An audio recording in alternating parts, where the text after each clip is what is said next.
할렐루야. 네, 이제 우리 옆 사람과 함께 인사해 볼까요? 잘 되고 있습니다. 기도하면 더 잘 됩니다.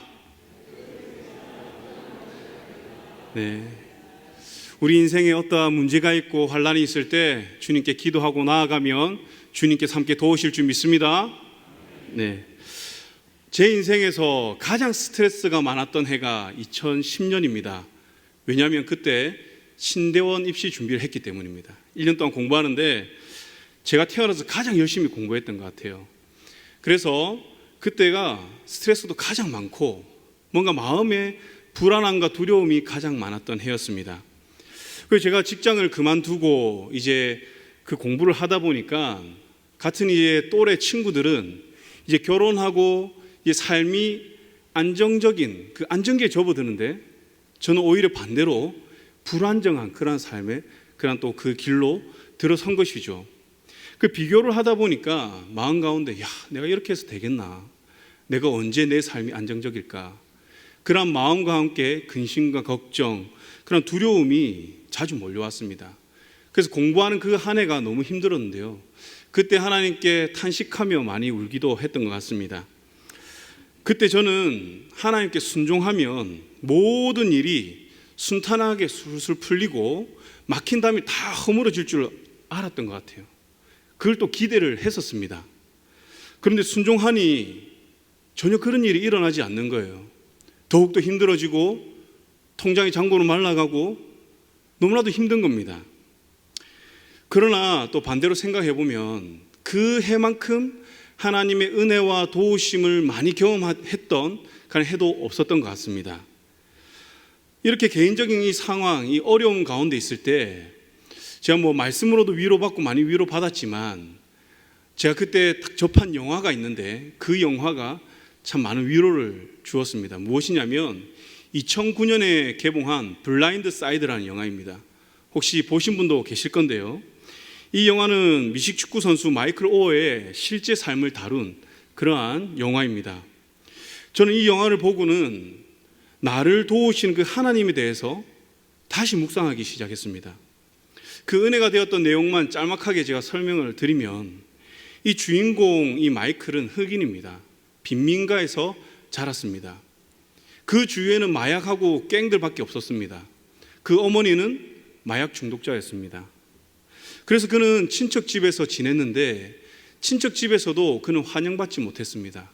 매일 밤마다 이 마이클을 두고 싸우는 그러한 친척들을 보면서 마음이 불편했던 것이죠.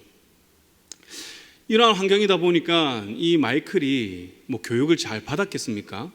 그를 도우는 사람이 없다 보니 그냥 그렇게 그는 삶을 살아갔습니다. 눈치 보면서 남이 버린 팝콘을 먹으면서 잘 곳이 없어서 체육관에서 자면서 또는 빨래방에서 자면서 그의 신체는 다른 어떠한 학생들보다 월등하게 크고 힘도 좋고 운동신경도 뛰어났습니다. 그런데 그는 항상 주눅들어 있었어요.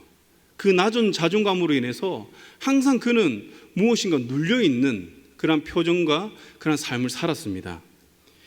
이 세상 어디에도 그를 환영하며 맞아줄 곳이 없어 보였습니다. 그런데 그의 인생에 리엔이라는 이 가족이 등장하기 시작합니다. 이 리엔 가족이 추수감사절 전날 밤에 이제 비가 추적추적 오는데 집으로 가고 있었습니다.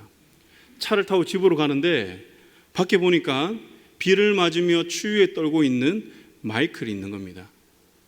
리엔은 갈 곳이 없어 보이는 그가 마음에 쓰여서 그를 집으로 데려옵니다. 그리고 하룻밤을 재워줍니다. 그러면서 그 밤에 남편과 이야기를 하면서 걱정을 해요.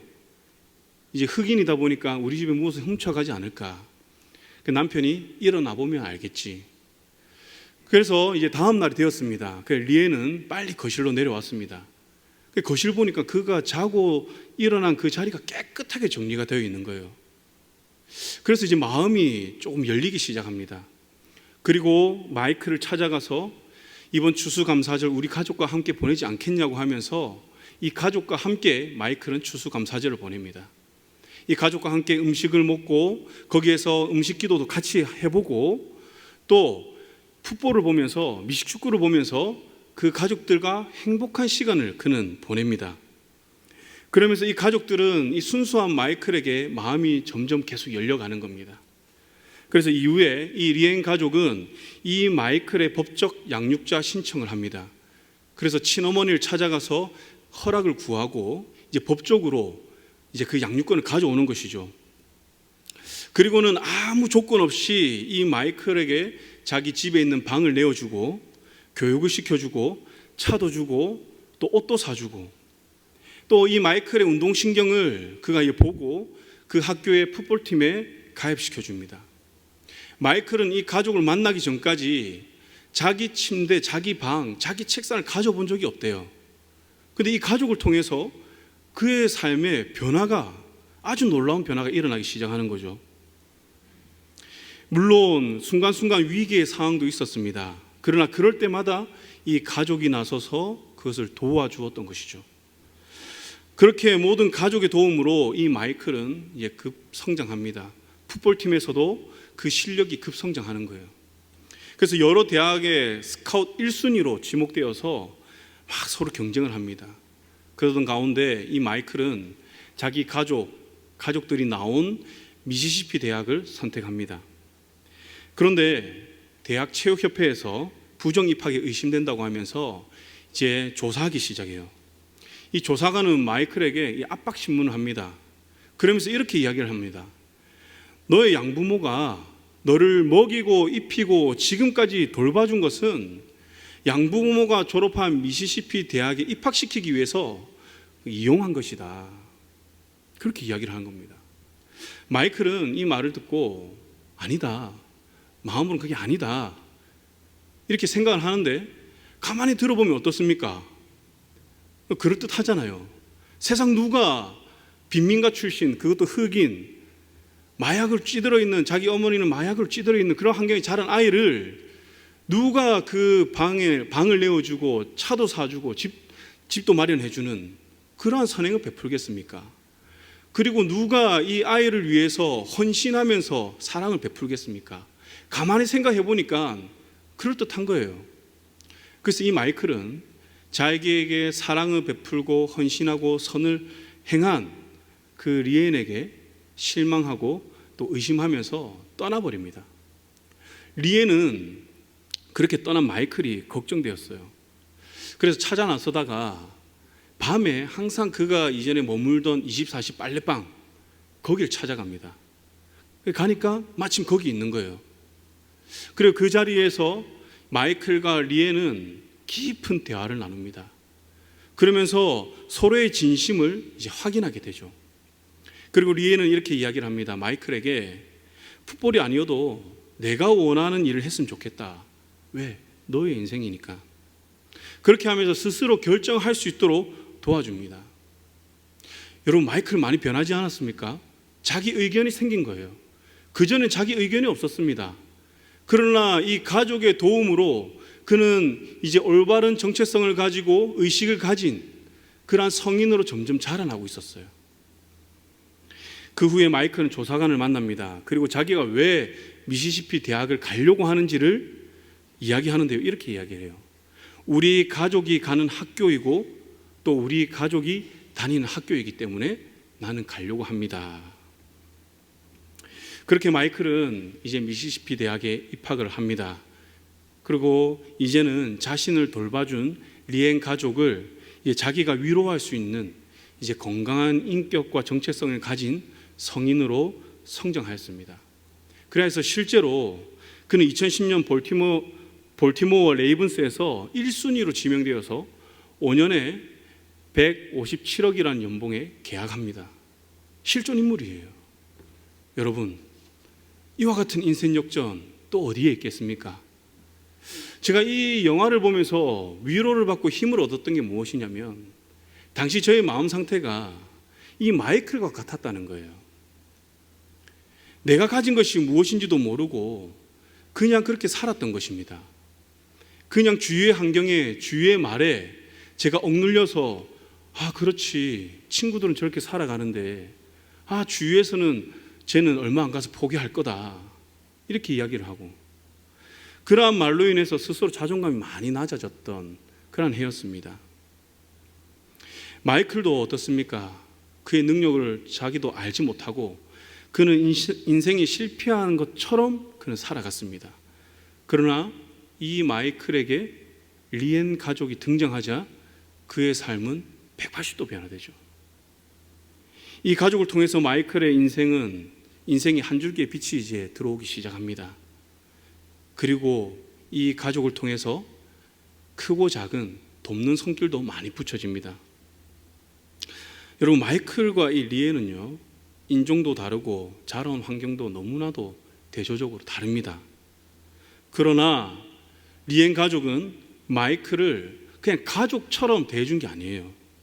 실제 법정 보호자로 신청하여서 마이클을 가족으로 삼았던 겁니다. 사랑하는 성도 여러분, 우리 역시 어떻습니까? 주님을 알기 전에는 마이클과 같이 인생의 문제, 영혼의 갈망에서 걱정, 근심, 두려움에 빠져서 살지 않았습니까? 그리고 우리가 예수를 믿는 지금도 종종 내 인생의 어떠한 문제로 인해서 우리는 걱정과 근심, 염려에 사로잡혀 살아가기도 합니다. 그러나 예수 그리스도 살아계신 우리 주님께서 내 인생에 개입하심으로 어떻게 우리의 인생은 180도 달라진 것이에요. 이제 우리를 죄에 대해서는 죽은 자요, 그리스도 예수 안에서 하나님을 대하여는 산자로 살게 하셨습니다. 왜요? 우리를 자녀 삼으셨기 때문에, 가족이기 때문에 책임지시는 거예요. 여기에서 우리는 어떠한 희생과 노력이 들어가지 않습니다. 우리가 뭐 노력해서 무엇을 희생해서 되는 게 아니죠. 마이클도 그가 희생한 게 없습니다. 노력한 것도 없습니다. 오직 주님이 나를 불쌍히 여기셔서 저와 여러분들을 선택해 주신 것입니다. 마치 배고픔과 추위에 떨고 길에 서 있는 그 마이클에게 아무 대가 없이 다가가서 가족으로 받아준 그런 리엔의 가족처럼 말이죠. 그러면서 우리 인생에 주님이 이제 개입하심이 의미하는 그 시사하는 바가 무엇일까요? 그래서 주님이 우리 인생에 개입하셔서 그래서 그것이 무엇인데, 많은 사람들이 이렇게 해석합니다. 예수를 믿으면 만사형통이 된다.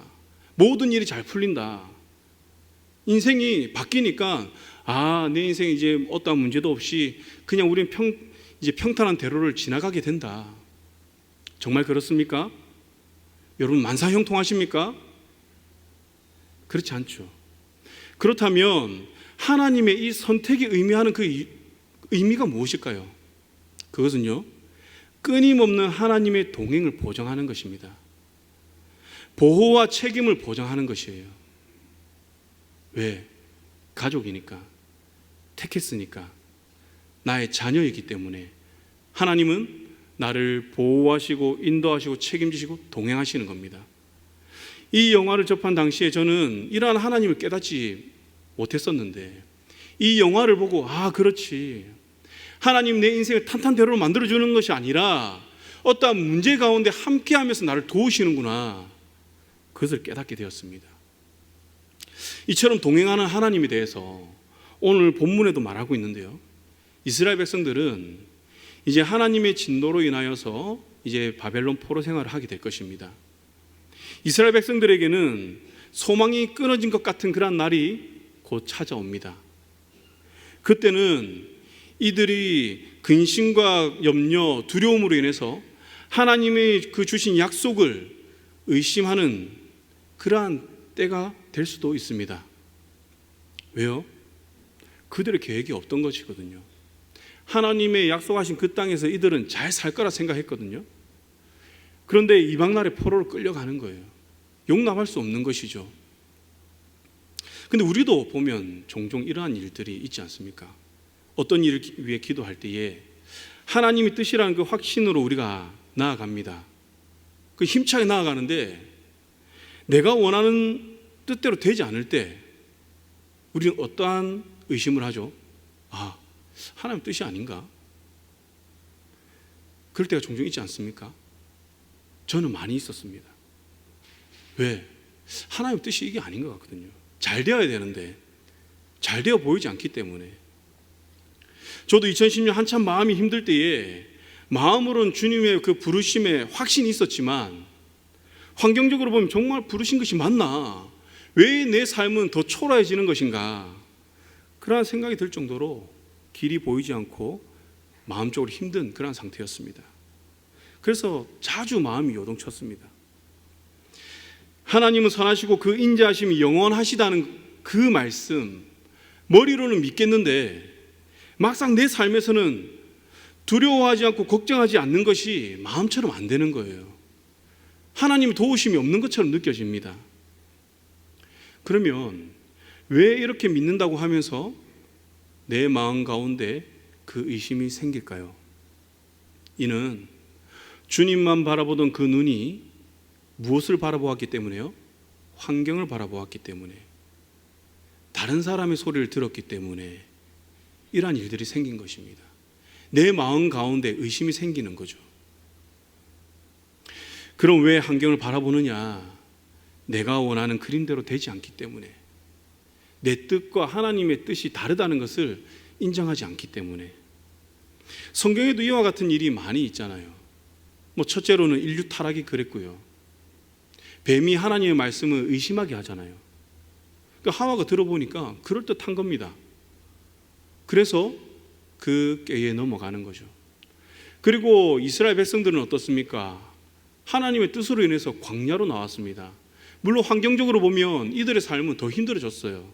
애굽에서 살 때보다 먹을 것도 없고 머물 곳도 없습니다. 계속 이동해 다녀야 되고. 그렇다 보니 이들이 어떻게 합니까? 하나님을 의심하죠. 모세를 대적합니다. 환경을 바라봄으로 이들 마음 간에 불평, 불만, 의심이 점점 싹이 트고 있었던 것이죠. 우리 인간은요, 확신이 있다가도 환경과 주위의 소리의 영향으로 인해서 확신이 의심으로 변하기도 합니다. 이러한 의심은 결국 우리 마음에 무엇을 낳게 되죠? 두려움을 낳게 됩니다. 다시 무너진 자존감의 모습으로 우리를 돌아가게 합니다. 마이클이 다시 예전의 모습으로 돌아갔던 것처럼 우리 역시 하나님께 실망하고 이전의 모습으로 돌아가는 그러한 경우가 종종 있습니다.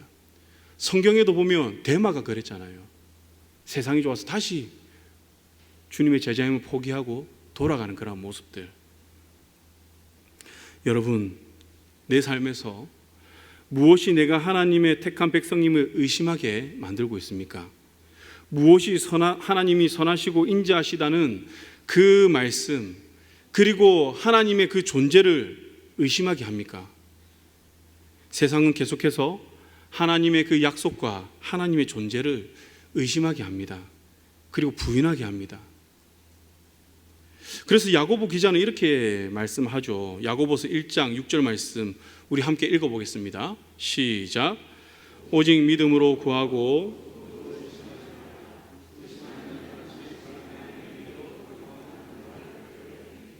아멘. 우리의 마음에 하나님을 향한 그 의심, 내 존재에 대한 그 의심이 있습니까? 이 시간 그 의심이 더 견고한 확신으로 바뀌는 은혜가 있기를 소망합니다. 그래서 하나님께서는 확신을 붙들게 하기 위해서 우리에게 말씀하십니다. 오늘 1절 말씀인데요, 함께 읽어보겠습니다. 시작. 야곱아, 너를 창조하신 여호와께서 지금 말씀하시느니라. 이스라엘아, 너를 지으신 이가 말씀하시느니라. 너는 두려워하지 말라. 내가 너를 구속하였고 내가 너를 지명하여 불렀나니 너는 내 것이라. 아멘. 뭐라 하십니까? 하나님께서는 너를 창조하신 여호와, 너를 지으신 이가 라고 하면서 하나님이 누구시며 내가 또 우리가 이스라엘 백성이 어떠한 존재인지를 깨닫게 하십니다. 이스라엘 백성은 하나님의 자녀, 하나님의 택함을 받은 자들이었는데 그들은 약속의 땅에 살면서 주위 열강들의 그러한 압박과 가나안 거주민들의 그러한 풍습에 현혹되어서 하나님을 떠나 우상을 섬기게 됩니다. 이러한 이스라엘 백성의 그 모습을 보시고 하나님은 42장 17절에서 조각한 우상을 의지하며 부어 만든 우상을 향하여 너희는 우리의 신이라 하는 자는 물리침을 받아 크게 수치를 당하리라 라고 말씀합니다. 즉 이스라엘 백성은 하나님의 언약 백성, 자녀임에도 하나님을 의지하지 않고 세상에서 도태될까 봐, 그리고 열강들의 그 위협 때문에, 또 그 가운데서 우리나라가 강성해지기 위해서, 힘을 가지기 위해서 세상의 그러한 종교심에 편승하게 됩니다. 그리고 다른 우상을 만들어서 그것을 의지하게 되는 것이죠. 그리하여 이들의 삶은 어떻게 변합니까? 점점 세상의 방법대로 살아가는 삶으로 변합니다. 결국에는 세상 사람들과 같은 방법으로 살아가는 거죠. 하나님을 알지 못하는 자들, 믿지 않는 자들과 똑같이 살아가게 됩니다. 그러나 하나님은 이러한 이스라엘 백성들을 징계하시지만 다시 회복할 것이라고 43장에서 말씀합니다. 바벨론의 포로를 끌려가서 주의 백성들이 해야 할 것은 약속의 말씀을 붙들고 의심하지 않고 온전한 마음으로 하나님의 백성, 하나님의 자녀로 살아가는 것이라고 하나님께서는 말씀하고 계신 거예요. 그래서 하나님은 이들의 정체성을 다시 깨닫게 합니다. 너희가 어떠한 존재인가, 그리고 내가 어떠한 존재인가, 하나님 그걸 알려주는 거예요. 다시 그것을 회복시킵니다. 그리고 하나님께서는 너희들의 그러한 삶에도 내가 함께 하겠다라고 말씀합니다. 포로 생활 가운데도 내가 없는 것이 아니라 너희와 함께 하면서 내가 인도할 것이다 라고 약속을 합니다. 여러분, 하나님 어떠한 분이십니까? 나를 지으신 분입니다. 그것도 하나님의 형상에 따라 우리는 지음 받았습니다. 즉 우리는 하나님의 그 속성, 거룩하고 그 선한 존재로 우리는 지음 받았다는 것이죠. 그렇게 우리는 이 세상이 위협할 수도 없고 삼킬 수도 없는 존귀한 자라고 성경에서는 이야기하고 있습니다. 이것을 우리가 믿을 때에 하나님의 선하심, 그 인자하심을 믿고 우리 삶의 그 어떤 환경 가운데서도 하나님의 동행을 믿고 우리가 두렵지 않고 나아갈 수 있다는 거예요. 하나님은 우리를 존재 자체로 귀하다고 말씀하십니다. 종의 영이 아닌 양자의 영을 받았으므로 이제는 우리가 하나님을 무엇이라 부르죠? 아빠, 아버지라고 부를 수 있다라고 성경에서는 말하고 있습니다. 사랑하는 성도 여러분, 이런 창조주 하나님, 아빠, 아버지께서 저와 여러분들을 도우십니다. 그리고 함께 하십니다. 히브리서 기자는 이렇게 말씀합니다. 모든 천사들은 섬기는 영으로서 구원받은 상속자들을 위하여 섬기라고 보내심이 아니냐.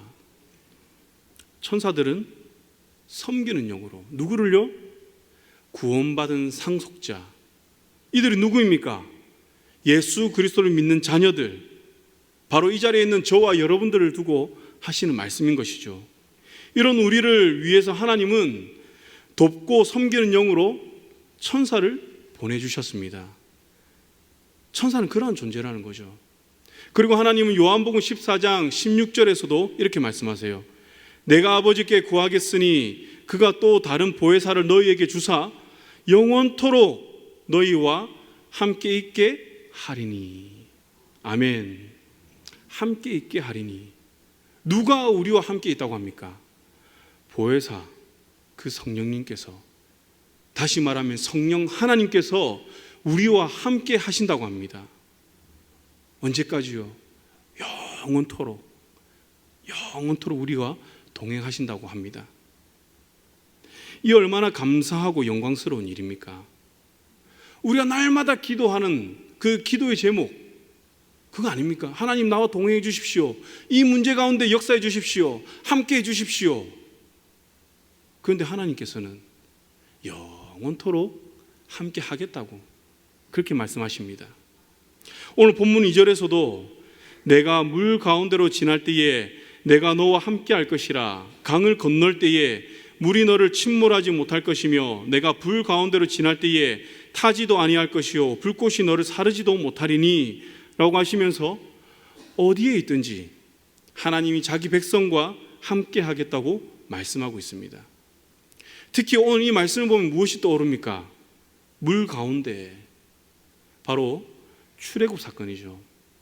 이스라엘 백성이 출애굽하고 가장 먼저 맞닥뜨린 그러한 어려움이 무엇입니까? 홍해 바다죠. 뒤에서는 애국 군대들이 자기를 죽이려고 쫓아옵니다. 이들은 사면초가의 상황에 처했습니다. 아무리 머리를 굴려도 여기서 벗어날 방법이 없는 거예요. 근데 하나님이 어떻게 역사하셨죠? 그 물길을 가르셨죠.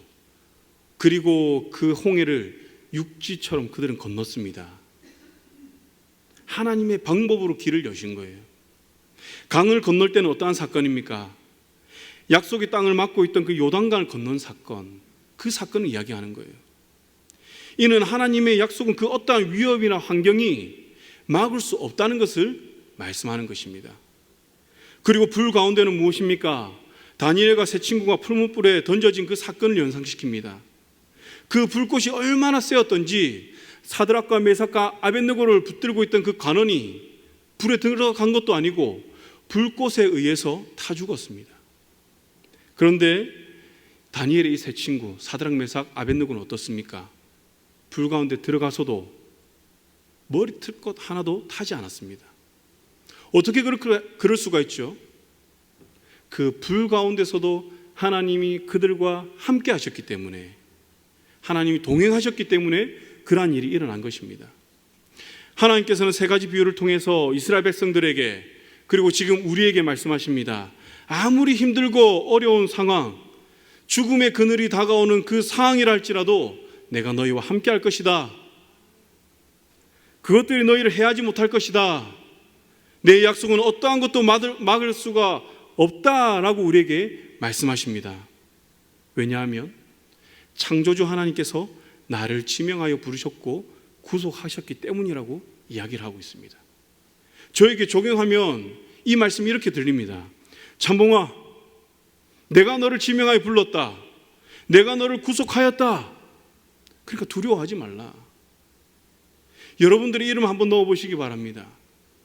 하나님께서는 여러분들을 지명하여 부르셨고 불특정 다수가 아니라 바로 나를 부르신 겁니다. 그래서 나를 구속하신 것이죠. 이처럼 하나님께서는 나를, 또 우리를 위해서 대가를 치르시고 나의 양육자, 나의 책임자가 되셨습니다. 그렇게 우리는 두려워하지 않아도 되는 것이죠. 이것을 하나님은 믿으라고 합니다. 여러분, 삶에서 해결되지 않는 어려움, 그리고 그로 인한 두려움이 있습니까? 하나님께서는 두려워하지 말라, 내가 너와 함께함이라, 놀라지 말라, 나는 내 하나님이 됨이라, 내가 너를 굳세게 하리라, 참으로 너를 도와주리라, 참으로 나의 의로운 오른손으로 너를 붙들리라 라고 이사야서 41장 10절에서 말씀합니다. 이 말씀을 붙드시기 바랍니다. 하나님이 여러분들과 함께 하신 줄 믿습니다. 그리고 이 모든 도우심과 함께 하심의 근거는 무엇이냐? 바로 사랑이라고 하십니다. 오늘 본문 4절 말씀에도 내가 내 눈에 보배롭고 존귀하며 내가 너를 사랑하였다 라고 이야기를 합니다. 하나님은 이 사랑 때문에 이 모든 일이 가능하다고 말씀하십니다. 어떠한 상황에서도, 심지어 하나님이 역사하지 않는 것 같은 그러한 이방 나라, 하나님이 약속하신 그 땅이 아닌 그곳에서도, 물 가운데서도 불 가운데서도 너와 함께하기에 너는 내 약속을 붙들고 두려워하지 말라라고 말씀하십니다. 하나님은 저와 여러분들을 사랑하여서 보배롭고 존귀하게 여기신다고 합니다. 오늘 하나님의 이 약속을 믿고 붙드시기 바랍니다. 하나님은 이 순간에도 우리와 함께 하십니다. 이 예배 자리에까지 나오기에 얼마나 힘들었습니까? 많은 고민도 하셨을 겁니다. 물론 고민 안 하고 나오신 분도 있겠죠. 그러나 어떤 분은 피곤한데 집에 가서 쉴까? 그런 마음과 싸워서 이겨 이 자리에 계신 분도 계실 거고, 주말에 여가를 좀 즐겨야 되는데 어떡하지? 이 마음과 싸워 이겨서 이 자리에 계신 분도 계실 거고, 기타 여러 가지 마음과 싸워서 이겼기 때문에 이 자리에 나온 줄 믿습니다. 중요한 것은 이렇게 나온 여러분들이 육신의 생각을 따르지 않고 지금 하나님이 기뻐하시는 이 자리에 나왔다는 것입니다. 그런데 이 영적 싸움 누가 도왔습니까? 내 힘으로 싸워서 이겼습니까? 아니죠.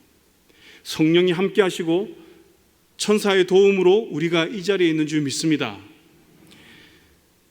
이렇게 하나님의 도우심은 실제적이라는 것이죠. 사랑하는 성도 여러분, 바로 지금 이 순간, 삶의 모든 순간마다 함께하고 계시는 그 하나님을 바라보고 믿음으로 한 주간 우리 삶에서 우리 인생 가운데 태산과 같은 문제가 많이 있다 할지라도 우리가 날마다 주님께로 빛 가운데로 걸어가서 하나님이 그 함께 행하시는 그 행하심을 우리 삶에서 깊이 체험하는 저와 여러분들 되기를 주님의 이름으로 축복합니다.